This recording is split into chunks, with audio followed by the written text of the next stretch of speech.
fell asleep, so we have to do a little exchange here. We'll see if he stays. Oh, he's waking up. Okay. You're going to be on. I'm not on now. Yeah. You're going to come on. Check, check. There we go. Ooh, I didn't want to do the exchange. He would have stayed asleep, but... Okay. Hold on. He's still attached. Complicated? Awesome. All right. Enjoy. There we go. My wife's really funny. She was back there. She lost her notes for my introduction. I'm like, you really need notes to introduce me? I'm your husband. But I think she did because I think I counted 3 times. My husband, I'm more than just that. I also carry the baby. But, so yeah, my name's Michael. I am her husband, if you didn't know that. We have a child. We have 3 children. I'm the director of a Bible college in Kauai. And so when Katie and Allie were working on putting this conference together, Katie approached me and said, like, hey, we're thinking about maybe having you speak on a certain topic. Do you think you'd be okay with that? I was like, okay, what's the topic? Yeah, sure, I can do that. And then she kind of looked at me, she was like, well, are you going to be okay to do it? Like it's going to be all girls. Are you going to be okay with that? And I'm kind of like, you just asked me. Like, I didn't come to you. Like, hey, let me speak at your conference. You just came to me. What do I have to justify here? And she's like, well, why do you think that you'll be able to relate to girls and stuff like that? Because you're not one. And I'm like, well, that's obvious. But, I mean, I have a mom, right? And I have a sister. I kind of spent most of my life growing up with her. And I know you. We're married, and we have some children, so we relate sometimes. And my middle child's a daughter, so I'm like, look, I know at least 4 girls, right? It'll be okay. And then, like I said, at the Bible college, I'm the director. We usually have like 70 to 80% female students. And so, like this particular semester, we're a little bit smaller school because we're missions focused, and we go on a month-long mission trip every semester. Shameless plug, ccbckauai.com. But anyways, the students that have come in, I've got 7 girls and 4 guys, and 3 staff girls. So there's going to be 15 of us. 11 female. I'm like, I can relate. I have to do it every single day anyway. So she's like, okay, well, let's see. But the topic that they gave me today was the storm of self-worth.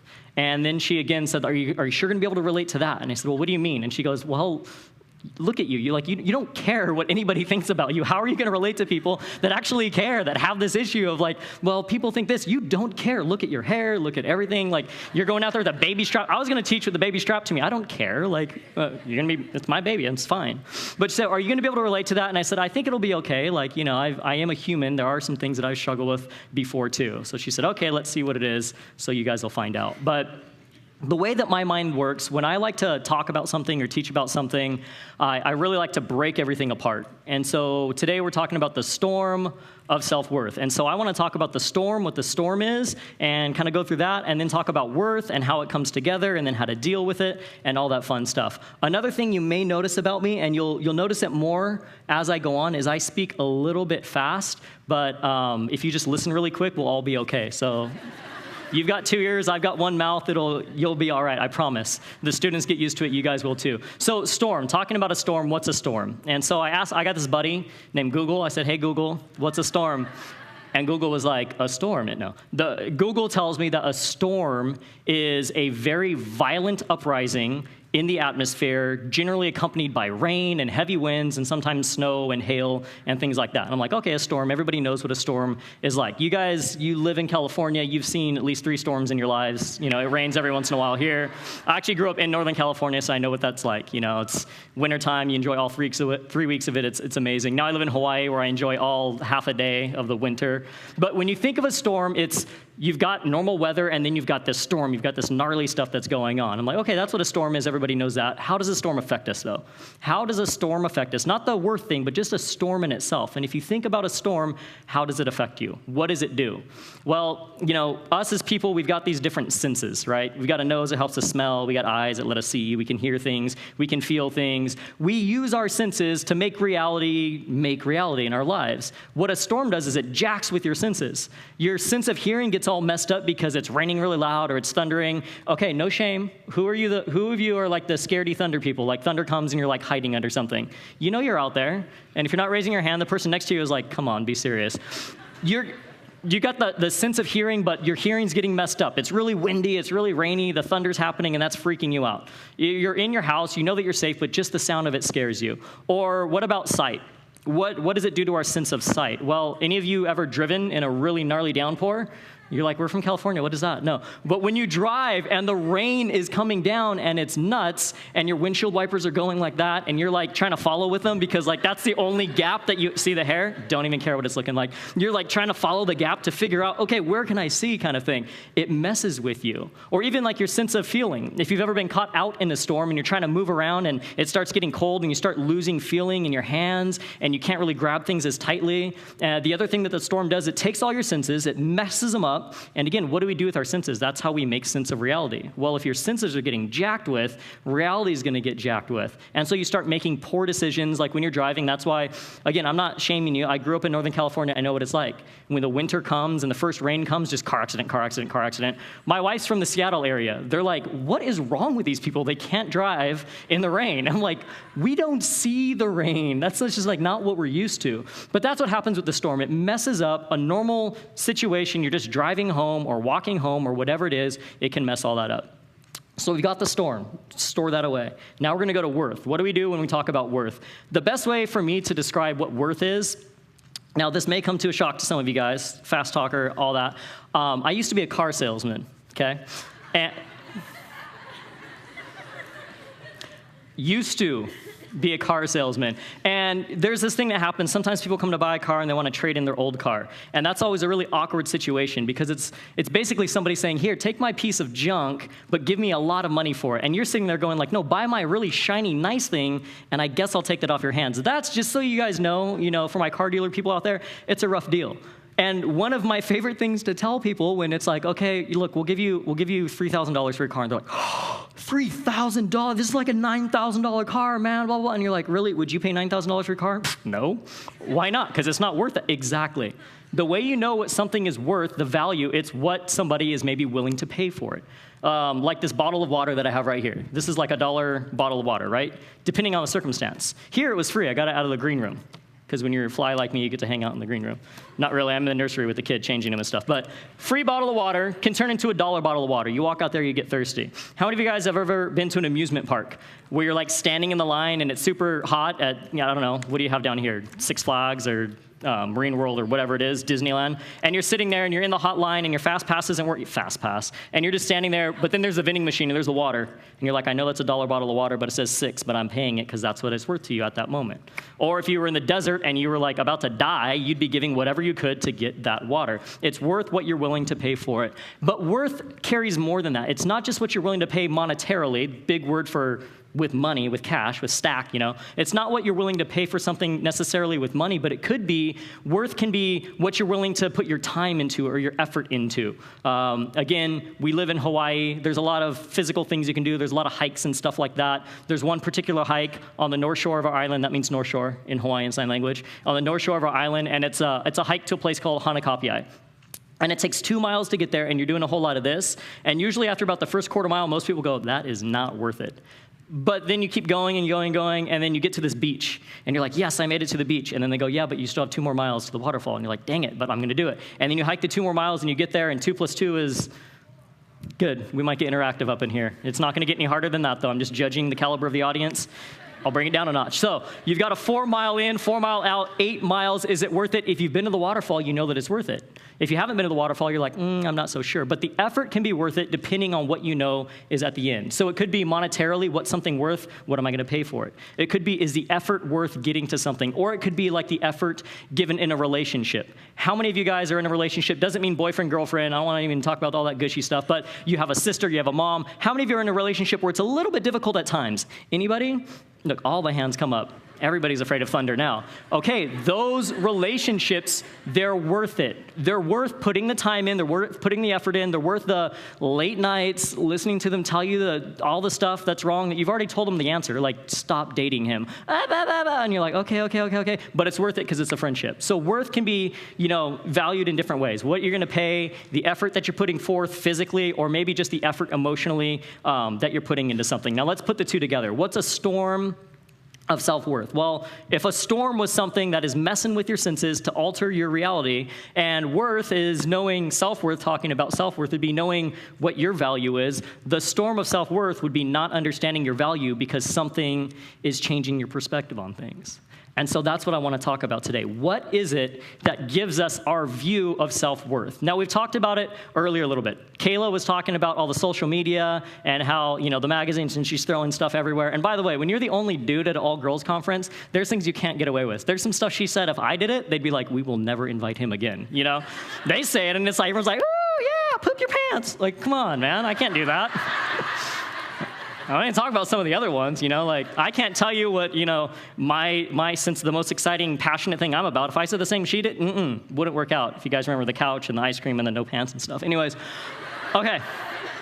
I digress. I got to get back, right? That's where my mind goes. When she said that, I was like, I can't say stuff like that, but I think I just did. So edit when we get to the video. Anyways. What's messing with our view of our own self-worth? That's what we want to be able to talk about today. What's changing those things? And I think this is what the storm of self-worth is. It's not understanding what our value is. It's putting our value in other things, like social media, like what the magazines tell you, like what movies tell you. It's putting them in all those types of things like that. And the thing about worth is you need to be qualified to determine if something actually has value or not. Like, go back to the car situation thing. You wouldn't just go on the street and say, like, hey, what's my trade-in worth? Like, no, because I work in the auto industry and I sell new cars every day and bring in old cars every single day, I kind of have a really good idea what that thing is worth. The person that wants to hike to Hanakapiai and they do the first 8th mile and they're like, this sucks, this isn't worth it. Have you ever been to the end? No. How do you know it's not worth it? You don't actually have intimate knowledge of what we're going toward. Or you're talking to your friend. How many of you guys have this situation? You've got 2 friends. Anybody have 2 friends? Get more. It's sad. There's so many ladies. You can have at least 3 or 4. I'm just kidding. So any of you guys that have at least 2 friends, one of them you're really, really good friends with, the other one you're really, really good friends with, but when you put them together, they're always like, why are you friends with that person? They're like weird. I don't understand them. Right? You guys know what I'm talking about? Okay. The deal with that is you intimately understand this person, and you understand this person, and you know it's worth it with this person, with their little quirks, and it's worth it with this person, with their little quirks. But these people, it's like a friend triangle, right? And it's not working because they're like, this isn't worth it. This sucks. Why do you even talk to them? Did you go on that hike? That hike sucked too. And you're like, dang it, you never saw it. That's the kind of deal. They don't understand the other person. They don't understand that it's worth it, but you do. So you need to be able to try to explain it. And sometimes that's worked out. You kind of like, hey, no, you guys you just need to understand where the other person's coming from, and they do it, and then they become friends, and then everybody's happy, and now you're sitting next to each other. That's fun too. But again, the deal with worth is certain people aren't qualified to determine certain values. Monetarily, are you an expert on that product or whatever? Friendship-wise, do you know who that person is? So who's not qualified to do it? Somebody that doesn't know the person, somebody that has never been to the end of the hike. How many of you ladies like surfing? Any ladies up in here like surfing? Guess what? I'm the guy that I'm like, that is not worth it. Like I've tried it a few times. I enjoy my nipples not hurting, and like, no, surfing is not worth it. But guess what I've never done? I've never like caught a barrel. I've never stood up for more than like half a second on a surfboard. I'm not really qualified to tell you like surfing's just totally not worth it. But I've said it, right? So if that's who's not qualified, you're not qualified if you don't have the info, you're not qualified if you've never actually done it, who is qualified? Well, the only person qualified to give worth or value to something is somebody that has to be an expert in it. And we're talking about self-worth. So the only person qualified to tell you who you're worth, it's definitely not going to be people that have no idea who you are, like the people on the other side of Instagram, or the people that are writing those magazines, or the editors of those magazines or the movies and the things that they're saying, this is what you should do. They have no idea who you are. They're not qualified to tell you what your worth is. The only one qualified to tell you what you're worth is the one that created you. That's God. And so that's going to be the main deal of what we're going to talk about today. But first, I want to keep going with this whole storm of self-worth and paint the picture, and then we can like rip the picture up because it's a gross picture. But the reason the storm of self-worth happens is, again, you've got all these things going on. They cloud your mind, and you start believing a lie. You start believing that your value is determined on circumstances. And it could be different types of circumstances. Maybe your circumstance is going to be your job. Your job determines your worth. If you're working at Subway, you don't have much worth. If you're like owning a Subway in New York, then you've got a lot of worth. Not like the station, like the trains and stuff, you know. If maybe not just jobs, maybe it's your appearance. Like that's what Kayla was talking about. Your appearance and your self-image. If your self-image isn't great, if you don't think that you look nice, if you actually care what your hair looks like and stuff like that, you're going to have issues because it's never going to be perfect enough, right? But those are all temporary circumstances. So it could be money, how much money you have. Well, if I had more money, then I would actually be a more valuable person and I would have worth. If I had a better job, then I would actually have worth. If I had a strong relationship, if I had a boyfriend, there's no guys here, so I don't even have to say girlfriend. If I had a boyfriend or if I had a husband, then I would have worth. You're a little bit older. Like, my wife was 27 when we got married, and she's just like, at that point, well, I'm not getting married, right? Because who's going to find me now? Like, all the little 20-year-olds are out there, and why wouldn't they just grab one of those? Where's the worth? So you tie those things up. What's my worth? Well, it's dependent on my economic status. It's dependent on my job. It's dependent on my relationships. It's dependent on my friendships. It's dependent on my number of followers on Facebook or whatever it is. I hate social media, and so Snaptagram or whatever you kids use these days. Anyways, all those things, if you're using those to determine your worth, you know what you're doing is you're getting caught in the storm. You're not looking at things, you're not looking at reality anymore. You're now caught in the storm. And the thunder's happening, and the rain's beating down, and the winds are going, and you're allowing that to completely screw up your perspective of who you really are. And who are you letting determine what your worth is? People that aren't qualified. The ones that have no idea who you are. God knows who you are. That's why I like that Kayla said, like, God's completely obsessed with me. He is. You know why? Because he made you, and he knows everything about you. He knows your heart. He knows who you are. He doesn't care about your circumstances. As I said earlier, it's not about the outward appearance that God looks at, because we'd all be hosed on that one, right? Like, we know what we look like. It's what's going on the inside. It's the soul. I love what she said. We're not a body, we're a soul, and we happen to have a body. And different one of us, we all have different bodies and things like that, you know? But that's the big storm that we have with self-worth. You don't really, you're looking at it from the outside perspective, you're looking at it from the wrong perspective, and you're just listening to a big lie. And that big lie that you're listening to, understand it. If you're here and you're listening to this lie, understand that's what it is. If you believe my worth is connected to anything, doesn't matter what it is. If you think your worth is connected to anything other than God's view of you, you're being lied to. And you're believing that lie. And my voice starts breaking because, again, I look at the sea of girls out there, and I think of a mom, and I know the things that she was willing to do to try to gain worth and how that damaged her.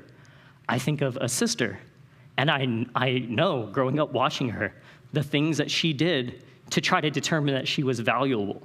Get your master's degree, education. Get a great job, money. Become a San Francisco 49ers cheerleader at the age of 30 when you're like a grandmother compared to all the other girls that are like 18. On a whim, I'm going to try out just to see if I can do it. You do it. Doing all of those types of things to try to gain worth. And every time you hit that next plateau, guess what? There's another one to climb. There's another one to try to find. I've seen it. I told you guys, not the one that was strapped to me. That's my son, Micah. He's not going to care what his hair looks like either. But I got a little girl, Shiloh. She's almost 3 years old. And she cares what she looks like when I dress her in the morning. She's like, no, the pink one. I'm like, what? They're all the pink one. Which pink one do you want? You know, I want the pink tank top with the purple leopard print, whatever here. Just wear what you're doing. So she dresses herself now. But again, I start getting a little bit weepy all about it. Again, I don't care what you think. I'll weep if I want. I get that way because I understand the pain that people go through. I've dealt with it myself, not as a female, obviously, but I've dealt with that pain myself. I know what it's like to go, I'm not worth anything. I know what it's like to have parents that divorce when you're 4, never really feel love when you're growing up, end up, long story short, moving in with your dad, who your whole family knows is abusive and you really shouldn't be living with, calling your mom on the phone and saying, hey, you need to bring me home or I'm going to end my life, and her saying, I can't because you and your stepdad fight too much and it just stresses me out. Guess how much worth you think you have at that moment? If your worth is attached to how much your mom loves you or attached to how much your dad loves you or how much anything else in the world other than who God knows you are, you're going to have a low amount of self-worth. And that's just the great lie. You've bought into the lie. If you think about it, we see it all the time. We see movie stars, we see athletes, we see politicians, we see people that run these big corporations that have all the money in the world, right? They look great because they can pay to make themselves look great, you know, little snip, snip, cut, cut kind of stuff. They look all nice. They get whatever they want. They can buy whatever they want. They can, take selfies with monkeys and stuff like that. They can do whatever they want in life. But what happens? How happy are these people genuinely? How much worth do they think they have? And what do they have to continue to do to put themselves in the spotlight? One of the things that I think is amazing about Bethany, and what I was so excited when my wife started working with her organization, is to see a girl, and I can say a girl because I'm like 32, I'm an old man, to see a girl that for over 10 years has stayed really in the spotlight in Hollywood without being nasty. Like, if you understand what it takes, let's think about people that when Bethany got shark bit, age 13, let's think about who was famous at that time. And let's think of who's still famous now and what they've had to do to keep themselves in the spotlight. Bethany hasn't had to become a wrecking ball. You know what I'm saying? She hasn't had to go Miley Cyrus. Why? She would never do that. She knows who she is. She knows who she is before God. But you look at Hollywood, you look at these people, you look at the athletes, you look at the ones that don't have Christ, that put their value on this thing that is temporary and can change. You're a great football player, you get a wrong injury, you're done. Now, again, I don't know how much I want to go into football because group full of ladies. Anybody watch football in here, ladies? Whoa! I didn't know there'd be so many football fans. I thought you guys had the Chargers in town. That's weird. Just kidding. 49ers fan, right? There's nothing to cheer about. But that's the deal.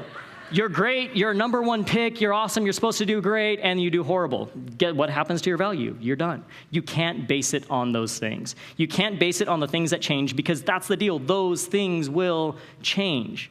And so you can be a Robin Williams and you can make tons of movies and make tons of movies and make people all around the world, not just the US, all around the world laugh and cry with your movies. And then you end your own life. Why? Because you suffer with depression. Why? Because you always have to make that better movie. How are you going to top Miss Doubtfire? Well, now I got to go be a Patch Adams. How are you going to top a Patch Adams? Well, now I got to go do this. I got to do that. And at some point, the career declines, which means your worth declines. And before your career is completely out, you take yourself out. How many times have we seen that in Hollywood? I don't want to see that for any of you guys. How can I prevent that from happening? I can't. You can by going, that doesn't determine my worth, so I'm not gonna judge myself by that. And so that's the lie. That's the great lie. I like calling it the great lie. We have a great lie and we have a great truth. Great lie, your worth connected to circumstances, but those circumstances are constantly changing and it doesn't matter. Achieve every single goal. Write out goals. Goals are great. Achieve every single goal and you're just gonna have more. You won't be satisfied with those goals. But that's the great deception that we have. The other thing about a storm that's interesting is a storm, like my boy Google was telling me, it's a violent kind of thing, you know? And, you know, the storm of self-worth, I think it's brought on by this dude named Satan, because he doesn't really have he actually has too high of a self-worth. He thinks he's more than he really is, and he stood in front of God and said, like, hey, I'm going to, like, take your position, your power, and do more than you. And God was like, really? Go out of here. And so he went, and he wants to take everybody out. God said that he created us in his own image and that he loves us and that we are very good. Guess what that makes us? Public enemy number one for Satan. So he's the master of this great deception. He's the one leading this great deception. And the strange thing about Satan is he's kind of like this abusive control freak. And I can connect because, prior to being a believer, I had that same kind of mindset. When you're an abusive control freak, what you want to do, not only do you want to destroy other people that aren't like you, but you want to get them to destroy themselves because that's even better. If you can get somebody to destroy themselves and not even have to put much effort into it, that's great. You just get to sit back and watch your handiwork. That's what Satan does, which is why we all know that hurt people hurt people. Why do you think that is? You've got low self-worth. You think your worth is tied to your job, and then you get fired, and now you're making sandwiches at Subway. I'm sorry if any of you guys make sandwiches at Subway. I love it. Footlongs are amazing. In Hawaii, they're not $5. They're $7 footlongs. It's weird. Yeah, Little Caesars, $7 pizzas. Like, nothing's $5. Anyways, let's get back to what really matters in life. Where was I going? Pizzas, Subway, $5 foot. Okay, you lost your job. Now you're over at Subway and stuff like that. Now your life sucks. Every customer that comes in, how are you going to treat them? Welcome to Subway. What do you want? I'd like to get a foot long. Shouldn't you go with a 6-inch? You know what I'm saying? You're going to start blasting on people like, can I get the extra meat? You already have it. Like, what do you do? When you're in pain, what do? You want to bring everybody down with you. And the master of this great deception, this great lie, Satan, is sitting back going, that a girl, do my work for me. Keep doing it. Because the more you drag them down, the more they're going to drag you down. It'll keep going down. And the best thing is that you'll be completely distracted from the one that actually loves you, the one that kicked me out of heaven. You won't be focused on him at all. And that's my goal. That's my job. Satan doesn't want to bring you to hell and party in hell. Satan doesn't want to ruin your life. All he wants to do is distract you from knowing who God said you are and distract you from knowing what God's done for you. If he can do that, he wins. The one thing he can't allow is for you to understand, I was created in God's image. God loves me. That's all that matters. Moving on. That's all you have to be able to do. And we're going to talk about that today. How can we do that? How do we escape the storm? And so you guys can all understand, have I painted a picture of the storm of self-worth and what it is? Anybody ever, none of you guys, because you guys are in a church, none of you guys have ever experienced this, but you probably know somebody, right? Oh, I have a friend, that maybe have done that one time. It was mean. We all know what this storm is like. How do we deal with it? I don't like saying, so that's a storm of self-worth, enjoy it, figure it out. No. How do we answer this question? How do we deal with these things? In order to escape the storm, what we need to do is get from that great deception to the great truth. And what I'm going to do for the majority of the rest of this talk is tell you what that great truth is and tell you how we know that it's actually true. And in 1 Timothy chapter 2, verses 3 and 4, this is the Apostle Paul, and he says, this is good and acceptable in the sight of God our Savior. Okay, well, what is it that's good? What is acceptable? And what does he desire? This is acceptable in the sight of God our Savior, who desires all to be saved and to come to the knowledge of the truth. God's desire is for all to be saved. That's the cross. Got that when I was 18 before I was a believer. Weird story. You're right? You're like, well, he was serious, and then he just went to a tangent. That's weird. Try being in here. God, who is the Savior, he desires for people to be saved, number one. And number two, he desires people to come into the knowledge of truth. That is the biggest thing. If you can come into the knowledge of the truth and not be deceived anymore, your life will forever change. And then if your life forever changes, you will have the desire to go out and rip the lie away from other people and give them the truth. And then Satan's pouting and God is cheering. And that's what I want to do, is bring you the truth today. You guys ready for a little bit of truth? No, that was mediocre. You guys want lies. You want deception. Okay. Shameless, right? He wants us to clap for him. He's weird. Okay. What is this great truth? What is this great truth? The great truth is this: the value that you have, every single one of you individually, your value is intrinsic. What that means is that your value is completely tied into nothing other than the fact that you exist. The fact that you were created gives you value. Big secret. There's the truth right there. The mere fact that you exist to listen to me, the mere fact that you exist to contemplate, am I worth anything, means that you exist. And if you exist, your worth is already tied up in that. And nothing's going to change it. Nothing's going to take it away. Nothing's going to add to it. There's nothing that you can do to add worth. There's nothing that you can do to take away worth. Understand that. Well, that's a pretty bold statement. You don't understand what's going on in my life. You don't understand what I've been through. You don't understand what I've had to experience. Okay, I've heard it before. God loves me. He thinks I'm worth something. Great. If I was worth something, why would these things have happened? Tough question. How do you deal with that? I say this: if God didn't love you, why would you even think that that was an issue, whatever it is that happened? Let's say it's a breakup. Let's go really light. I had a breakup with my boyfriend. It was the worst thing that ever happened to me, and if God loved me, we would be together forever. Those hickeys on your neck are the reason that God wants you to break up, first off. It's like all the moms are like, yes, preach, young man. Understand, I gotta get water. I'm getting excited over here. Thinking of my daughter, and I was just, Okay, anyways.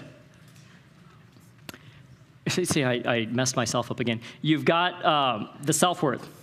And so you're breaking up, God doesn't love me anymore. This is what we need to understand. When people ever ask that question, well, this gnarly thing happened in my life, and usually it's a lot worse than a breakup. This gnarly thing happened, how could God possibly love me? You know how God loves you? He makes you understand that that thing was wrong. And I'm not talking about a breakup. I'm talking about hard stuff. I'm talking about I have cancer. I'm talking about my mom just died. I'm talking about real life issues that you go, if God loved me, if God loved people, why would this happen? If God didn't love you, he wouldn't build you in a way that you knew that that was wrong.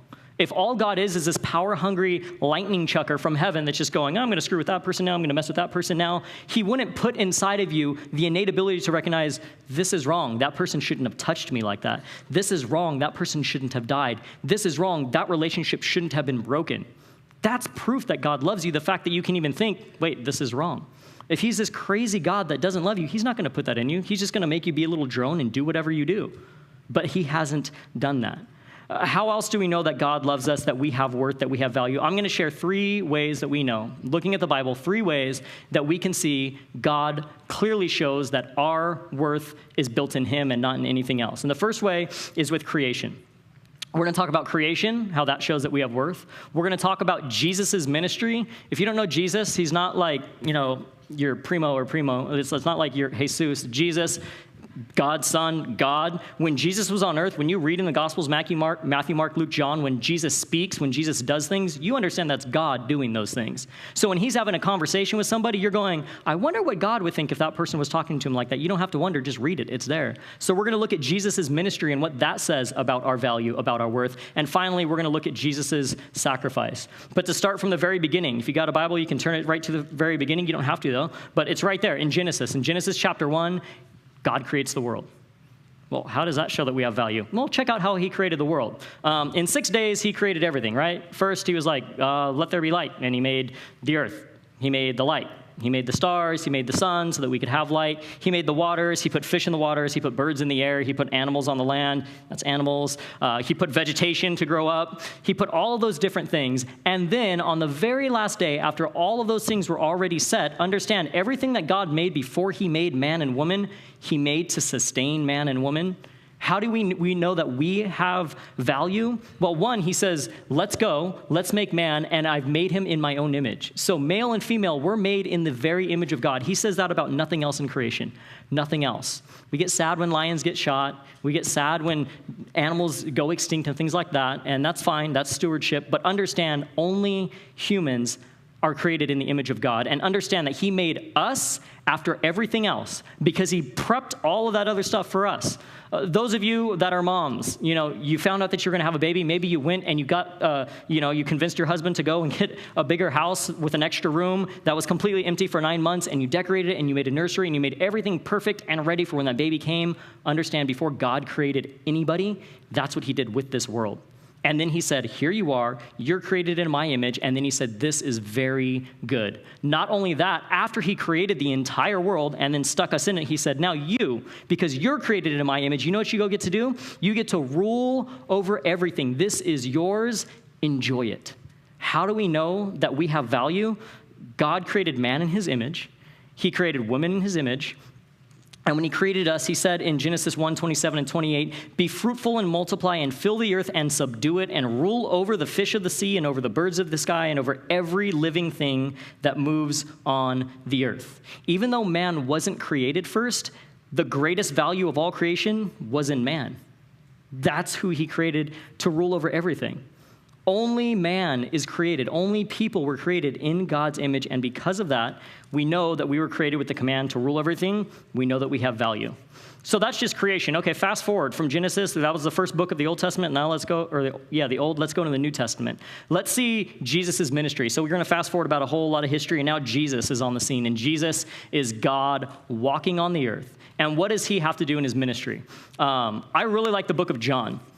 Myself, I really like the book of John. I'm teaching it right now. We're going to cover a few things in the book of John. We're going to cover a few of the things that Jesus did, a few of the people that he talked to, some of the miracles that he did, and then we're going to kind of look back and go, well, who were these people, and why did God do these things? Because what we want to do is we want to determine, again, I posited to you, I said to you, our worth is tied in the fact that we're just merely created. Genesis tells us we were created in the image of God. That means we have worth. Well, how else are you going to prove that I have worth? Well, let's see what Jesus did with people. Let's see how he responded within people. In John chapter 2, you have Jesus' first miracle. He turns water into wine at a wedding. In John chapter 3, you have him talking to this guy named Nicodemus. And this guy, Nicodemus, was the leader of this group that was anti-Jesus. They didn't like Jesus. They didn't like what he was doing. But he still talked with this dude in chapter 3. In chapter 4, you see him speaking to this Samaritan woman at a well. And she had 3 things going for her that were like strike 1, 2, and 3. 1, she was a Samaritan, and Jews don't hang out with Samaritans. 2, she was a woman, and a good single Jewish dude wouldn't be talking to just a single girl. And 3, she was in sin.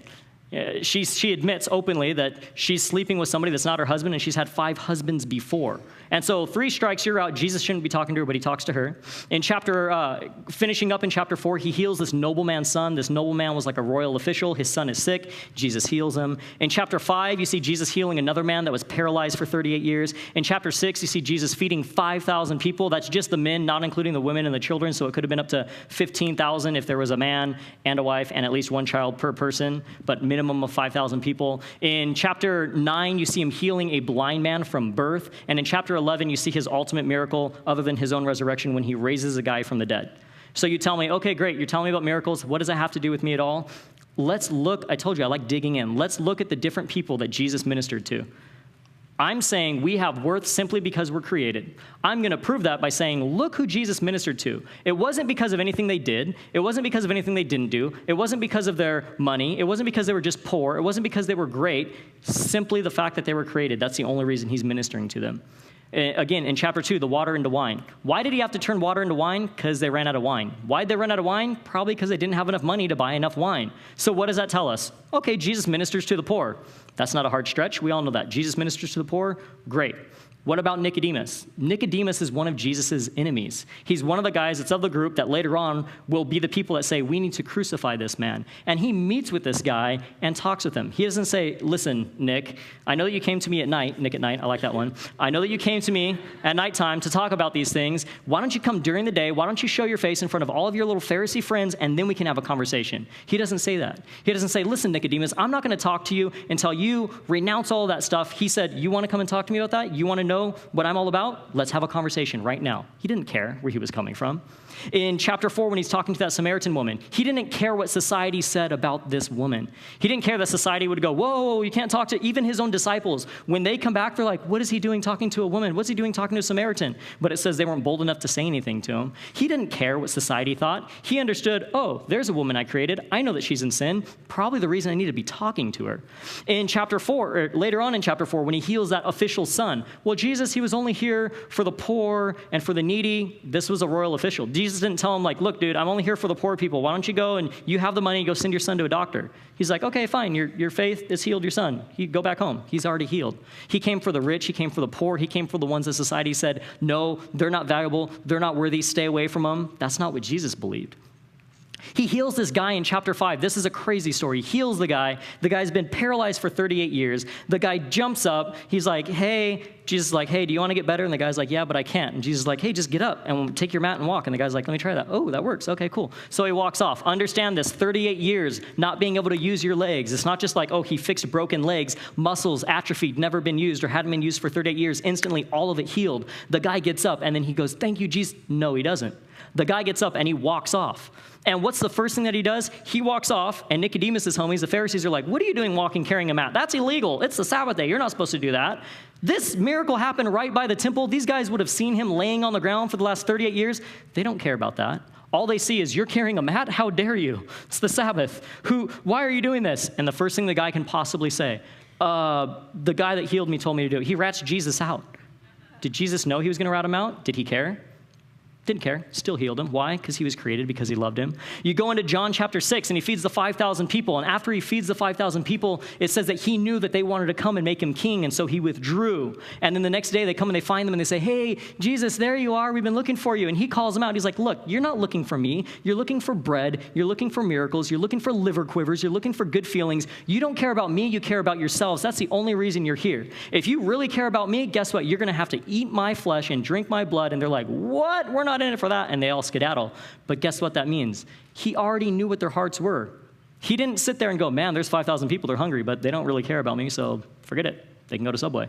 He didn't do that. Still fed every single one of them, right? Then you go into John chapter 9. He heals this blind man. I love it. He heals the blind man. They go, they call him, they say, you got healed. How did this happen? And he was like, there was this man. I think his name was Jesus. Sometimes we get this picture, well, Jesus heals the poor and the broken spirit and those that have this ultimate amount of faith. This dude didn't even know who Jesus was. He obviously never saw him, but he's like, I think his name was Jesus, and he just told me to do this, so I went, and then I got healed from it. A guy that didn't even know who he was, that had been born his entire life, he was blind. And then ultimately in chapter 11, when he raises Lazarus, this is a big deal. He finds out the sisters, Mary and Martha, they send some messengers to Jesus. Hey, Jesus, our brother's sick. Come. And he's like, okay, I'll come. And he waits 2 days. And you're like, why did he wait 2 days? That's weird. Then he goes and he shows up. And on his way in, one of the sisters hears Jesus is coming, and she comes out to him and she says, Lord, if you had only come sooner, you could have stopped him from dying. And then he goes and talks to the other sister, and she says, Lord, if you had only come sooner, you could have stopped him from dying. So he's like, okay, yeah, I could have stopped him. You guys believe that? That's great.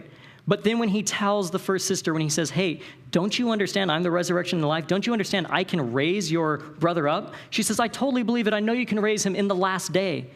I might ruin this story for a lot of you guys, but in chapter 11 of John, when he raises Lazarus, Martha didn't have this amazing amount of faith. You're going to raise my brother. If she did, why, when he says, take that stone away, would she say, no, it's been 4 days. He already stinks.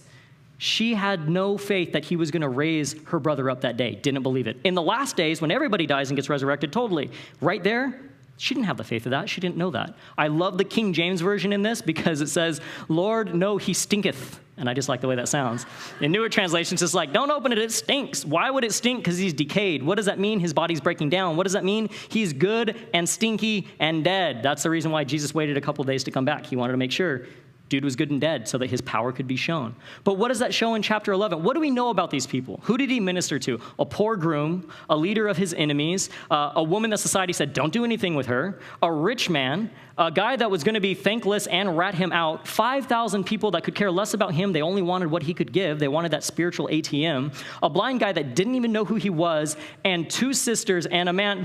The whole well, if you have enough faith, you'll be healed. I don't think Lazarus' faith got him healed. He was dead. Just, throwing it out there. It wasn't his faith. It wasn't the faith of his sisters because they basically told him to stop. Move the stone, I'll raise him up. No, don't. Stop it here, raise. It wasn't because of their faith. So that makes me go, well, why would he minister to all of those people? What is it that they had? Nothing other than the fact that they were created in the image of God, and that's why he loved him. Genesis, you were created in the image of God. You have value more than anything else that's ever been created. The whole ministry of Jesus, when God is on earth talking to people, who's he talking to? Who's he ministering to? Everybody from every spectrum. Why? Because they were all created. That's the one thing they all had in common. Nothing else that they all had in common, except for that, the fact that they were created. And the third thing, the most obvious verse to show that we have value is in John 3:16. For God so loved the world that he gave his only begotten son, that whoever should believe in him wouldn't perish, but have everlasting life. It's always brutal when you're a pastor and you're like, I have to remember John 3:16 because I didn't write it down in my notes, but okay, we're good. What do we know from that one verse? There's a few different things that we see from that one verse.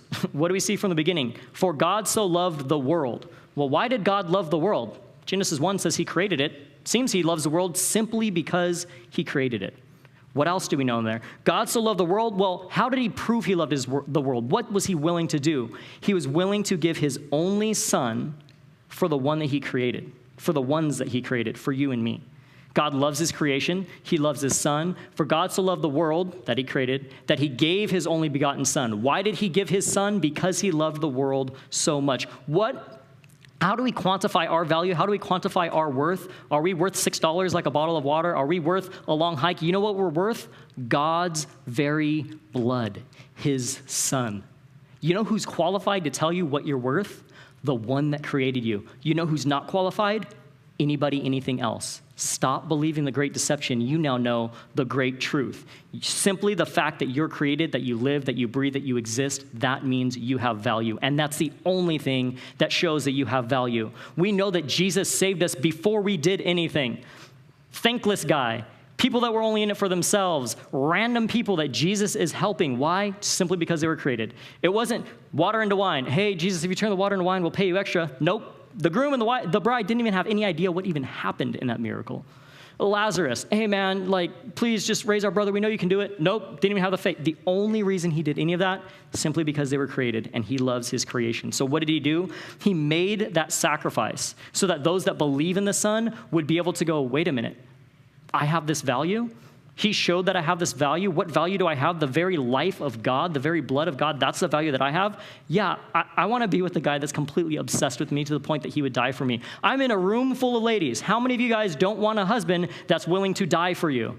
Well, guess what? The one that created you, not only was he willing to, he did die for you. And check this out. 2,000 years ago, before any of you guys checked off anything on your good list or had to scratch anything off or try to erase anything off your bad list, before you even existed, he already did it because he knew you would be created. He already knew what your heart would be, and he loved you from the very beginning. Understand the great truth. Genesis shows that we're made in God's image, we're created, he loves us more than anything else because he gives us dominion. Jesus' ministry shows us that it has nothing to do with anything you could possibly do. Your worth is just tied up in the fact that you were created. And John 3:16, his sacrificial death, the only reason that he died on that cross was because he loves you. He wants you to be with him for all eternity. He knew there's only one way to do that, which was his sacrifice, and he did it. And so how do we deal with the storm of self-worth? What do we do? It's really simple. You remember that God created you. You remember that he gave you dominion over all of creation. He said that the creation was very good. That includes you, right? Understand that Satan hates God. Satan wants to pervert all of that. Because you're loved by God, you're, again, Satan's public enemy number one. So he's going to throw out that big deception. That's the storm of self-worth. How do you escape from that storm? Number one, you got to gain control of your senses. When you're driving in that car and that storm's going nuts and you're trying to figure out, and you're doing this one right there with the windshield wipers, you just got to calm down and go wait a minute, hold on, let me think. I know what this freeway is like. I know what this street is like. This is crazy. Let me just slow down. Let me just start going 40 instead of continuing to go 80. That's a rational decision. You have to gain control of your senses and not allow yourself to be distracted with all the junk in the world. I wish I had.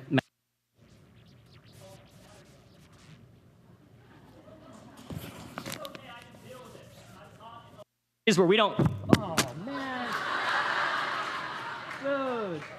That was like the great illustration, and now I gotta redo this. Some people are afraid of thunder. I'm afraid of my thunder getting stolen, and it just did. Humbling experience. No, real talk though, like big hand for the audio guys. I do this at my church.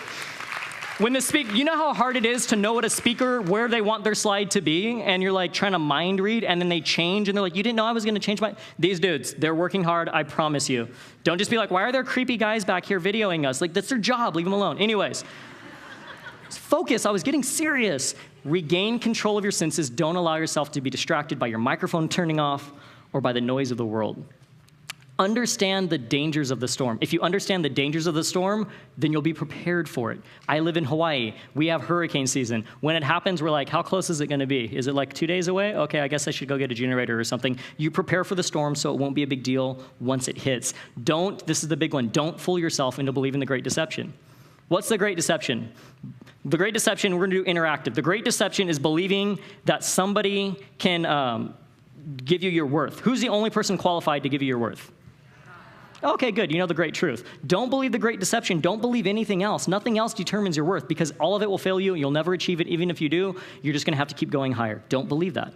God made you. He loves you. He died for you. Understand that. That's why he gets to tell you what you're worth, because he proved what you were worth when he died for you. So remember your eternal value. The last thing that I can say, don't add to the noise for other people. Don't be part of the storm. It's really cute to just, oh, well, Satan, he brings that storm. Guess who he uses? Us. When we're going, you shouldn't get that 12-inch, you should get the 6. No double meat for you, you've already got. When we're doing stuff like that, we're adding to the storm. Don't do it. Don't add to the deception, add to the truth. When you see, just like Kayla was saying, when you see somebody sitting in that corner, you can probably already assume they've got low self-worth. They must not know the truth. And so you walk over and you go like, hey, did you know that God died for you? And they're like, what did you just say to me? And you're like, you might have to duck. It's okay. Just, learn how to do that.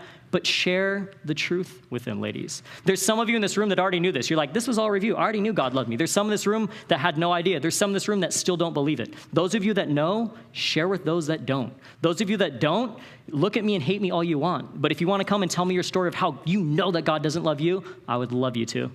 Bring it on. Challenge, right? Okay. I think now we're going to release you guys for lunch.